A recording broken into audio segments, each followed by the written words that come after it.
Good morning, student.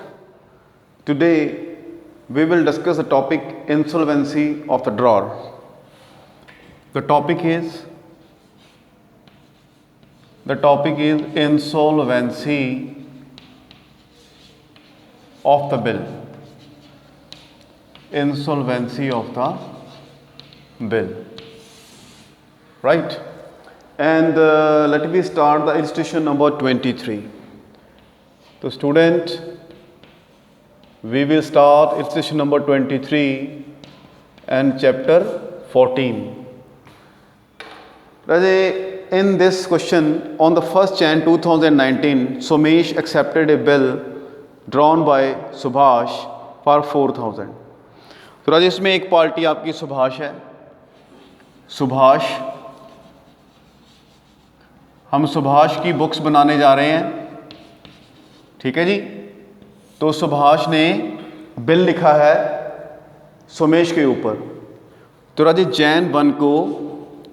जनवरी 1 2019 को सुभाष को एक बिल मिल रहा है.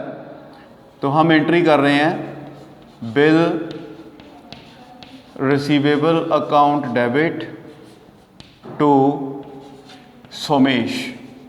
इसे सोमेश से बिल मिल गया, बिल रिसीव हो गया. तो ये जो बिल रिसीव हो रहा है ये हो रहा है 4,000 का. तो हमें 4,000 का बिल सोमेश से रिसीव हो गया है. और क्वेश्चन में लिखा हुआ है कि on the same date Subhash discounted the bill by the bank at 12% per annum. ठीक है जी. तो बिल को सेम डेट को बैंक से क्या करवा लिया गया, डिस्काउंटेड करवा लिया गया. अब ये तो आपको भी पता है कि ये जो बिल है ये 4 मंथ का है. तो 4 मंथ की डिस्काउंट बैंक कट कर लेगा. तो जितने पैसे हमें मिले वो हमारे अकाउंट में जमा हो गए. हमने बैंक अकाउंट डेबिट कर दिया. बैंक अकाउंट डेबिट करने के बाद हम डिस्काउंट अकाउंट डेबिट कर रहे हैं. और इसके बाद जो बिल है वो राजे बैंक के पास चला गया, उसको क्रेडिट कर दिया. तो जो हमारा बिल है वो 4,000 रुपीज़ का है. ठीक है जी. इसके ऊपर 12% की डिस्काउंट लगानी है आपने 4 मंथ के हिसाब से. ठीक है जी. 4/12, 12 से 12 कैंसर 25. ठीक है जी. और अगर आप 4,000 को 25 से डिवाइड करते हो तो राजा आपके पास 160 की क्या निकलेगी, डिस्काउंट निकलेगी. तो 160 की डिस्काउंट आ गई है और आपको पैसे जो रिसीव हुए हैं वो 3840 हैं और आपका बिल चला गया 4,000 का. अब क्वेश्चन में लिखा हुआ है कि on the date of maturity Sumesh become insolvent, यानी कि ड्यू डेट पे वो कुछ पैसे दे नहीं सका. A first and final dividend was realised by the cheque from his official receiver 60 paise in the rupees. तो ये ड्यू डेट पे यानी कि मई 4 को बिल आपका क्या हो गया है, डिसऑनर हो गया है. तो आपने एंट्री कर देनी है. सोमेश से पैसे लेने हैं, सोमेश को डेबिट करेंगे. Somesh account debit to bank इसलिए करेंगे क्योंकि ये डिस्काउंटिंग वाला केस है. ठीक है जी. तो 4,000 रुपीज़ आपने रिसीव करने हैं. और इसके बाद मई 4 को सोमेश से जितने पैसे हमें रिसीव हुए हम एंट्री कर रहे हैं. क्वेश्चन में लिखा हुआ है कि 40 पैसे रिसीव हुए, दैट मीन्स 40% रिसीव हुआ. Bank account debit 2400. जितना पैसा हमें रिसीव नहीं हुआ राजे वो बैड डेट्स में डाल देना आपने. बैड डेट्स अकाउंट डेबिट, जो पैसा नहीं रिसीव हुआ वो 1600 का है टू जो है आपका सोमेश 4,000. तो राजे इस तरीके से ये एंट्रीज होंगी सुभाष की बुक्स में. चलिए अब आप एंट्री करने जा रहे हैं सोमेश की बुक्स में. सोमेश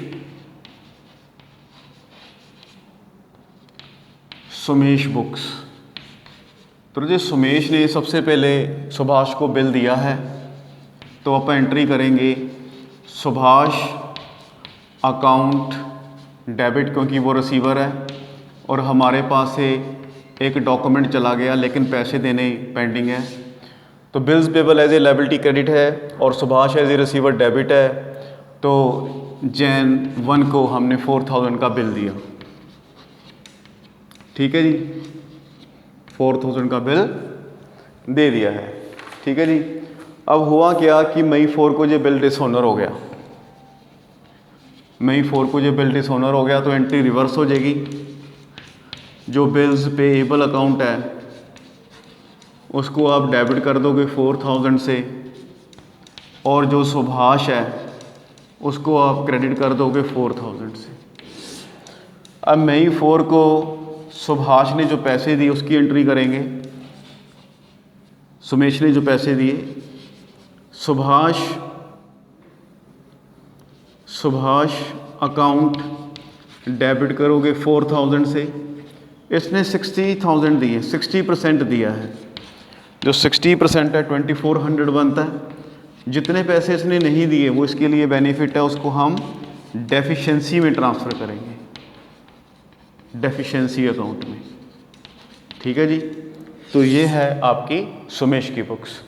उम्मीद है स्टूडेंट कि आपको एग्जाम्पल 20 जो थर्ड है वो समझ में आ गई होगी। अब राज एग्जाम्पल 24, एग्जाम्पल 25, एग्जाम्पल 26, एग्जाम्पल 27 और एग्जाम्पल 28, ये राजे आपने सेल्फ ट्राई करनी है। ठीक है जी, सो 23 है। ठीक है राजे, तो आपका राजे होमवर्क है कि आपने 23 से लेके 27 तक, ठीक है जी, 28 तक, 23 से लेके 28 तक इलस्ट्रेशन सेल्फ ट्राई करनी है। ये आपका होमवर्क है। ठीक है राजे, अब राजे आप सीखेंगे कि बिल रिसीवेबल बुक कैसे बनती है। ठीक है राजे,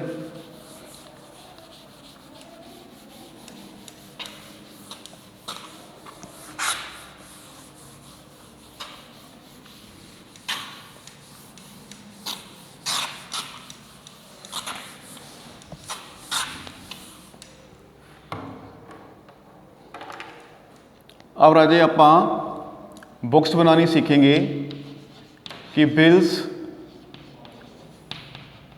रिसीवेबल जो बुक्स है वो किस तरीके से प्रिपेयर होती है। ठीक है राजे, जो बिल्स रिसीवेबल बुक्स है उसको किस तरीके से प्रिपेयर किया जाता है। तो राजे जो बिल्स रिसीवेबल बुक है इसमें राजे आपको कॉलम ड्रॉ करने होंगे। इसमें कॉलम ड्रॉ करेंगे, जिस तरीके से बिल्स पेबल रिसीवेबल बुक बना रहे हैं उसी तरीके से बिल्स पेबल बनेगी। राजे इसमें पहला कॉलम जो होएगा वो सीरियल नंबर का होएगा। दूसरा जो कॉलम होएगा वो होएगा डेट ऑफ रिसीप्ट, कि किस डेट को आपको ये बिल रिसीव हुआ। उसके बाद राजे फ्रॉम होम रिसीव्ड, पार्टी का नाम लिखना है, किससे ये बिल रिसीव हुआ, फ्रॉम होम रिसीव्ड, किससे ये बिल आपको रिसीव हुआ, वहाँ पे पार्टी का नाम लिखा जाएगा।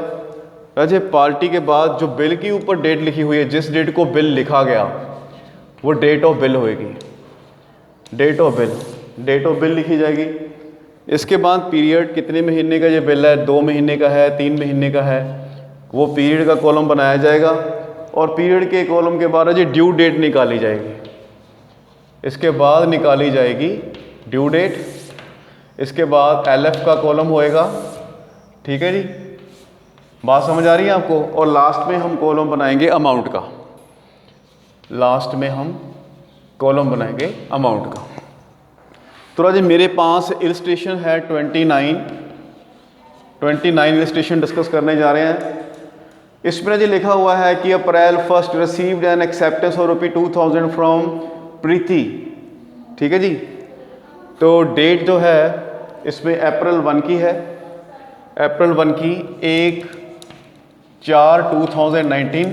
ठीक है जी, 1/4 जो अप्रैल 1, अप्रैल 1 को राजे हमें एक बिल रिसीव होता है। पार्टी का नाम है प्रीति, पार्टी का नाम प्रीति है, प्रीति से बिल रिसीव हुआ है। This is serial number 1। और ये जो बिल है राजे ये 2 मंथ के बाद क्या होएगा, ड्यू होएगा। तो इसका जो पीरियड है वो 2 मंथ का है।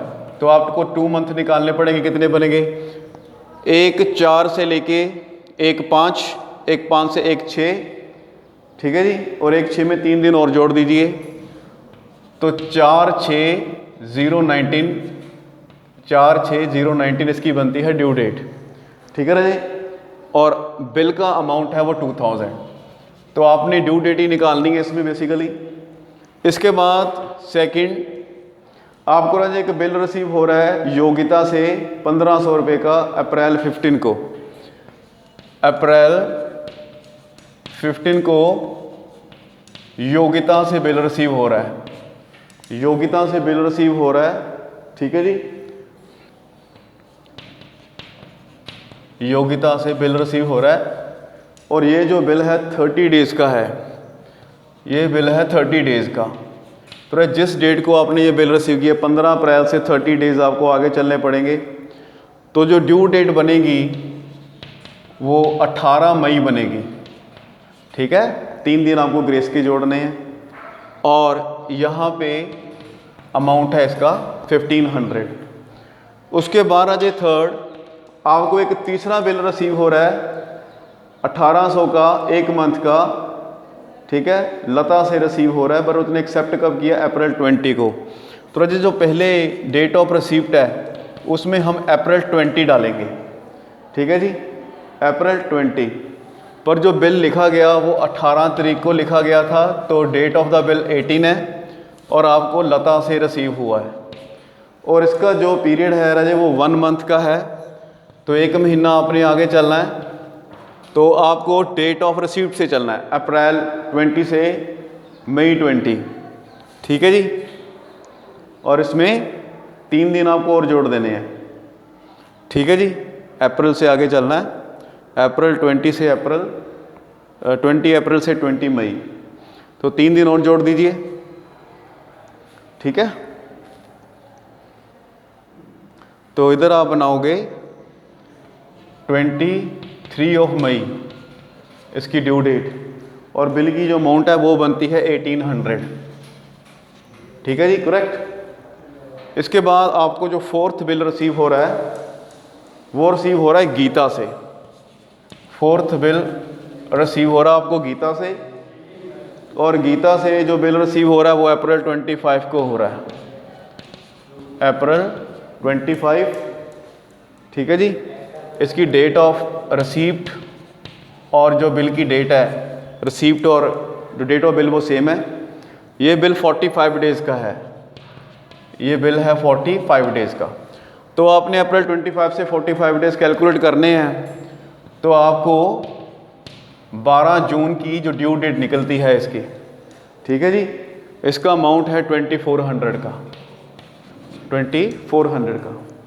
और जो लास्ट बिल जो है वो हमें अप्रैल 30 को रिसीव हो रहा है, अप्रैल 30 को लास्ट बिल रिसीव हो रहा है, जबकि बिल की डेट है अप्रैल 28 डेट ऑफ द बिल है, ठीक है जी, 28 ऑफ अप्रैल, बट एक्सेप्ट हुआ है अप्रैल 30 को। तो हम अप्रैल 30 से ड्यू डेट कैलकुलेट करेंगे, ठीक है ना जी। 2 मंथ का बिल है और ये बिल मिल रहा है हमें वनीता से, वनीता से मिल रहा है।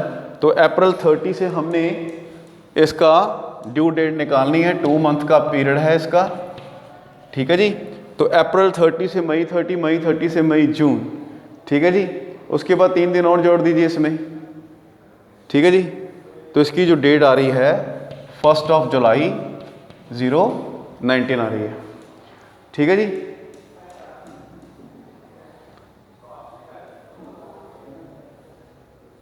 तो उसकी बिल की अमाउंट है 1600, ठीक है जी। तो इसमें सिर्फ आपने ड्यू डेट ही निकालनी थी राजे। टोटल जो बिल हैं आपके पास 9300 के हैं। तो जिस तरीके से जो मैंने बिल रिसीवेबल बुक तैयार की है अजय, इसी तरीके से बिल्स पेबल बुक तैयार होएगी, ठीक है जी। उम्मीद है कि आपको इलस्ट्रेशन जो 29 है वो समझ आ गई होगी, ठीक है राजे। तो आपने इलस्ट्रेशन 30 सेल्फ करके देखनी है। आपका होमवर्क है कि राजे आपने इलस्ट्रेशन 30 सेल्फ करके देखनी है, इलस्ट्रेशन 30 सेल्फ करके देखनी है। और इसी के साथ राजे ये जो अपना चैप्टर है बिल ऑफ एक्सचेंज का राजे वो ओवर हो रहा है। अब आपको जो इसकी बैक एक्सरसाइजेज हैं टोटल 52 तक राजे कंप्लीट करनी है। अगर कोई प्रॉब्लम है तो ऑनलाइन क्लास में डिस्कस करनी है। उम्मीद है कि वीडियो आपको पसंद आई होगी। Thank you.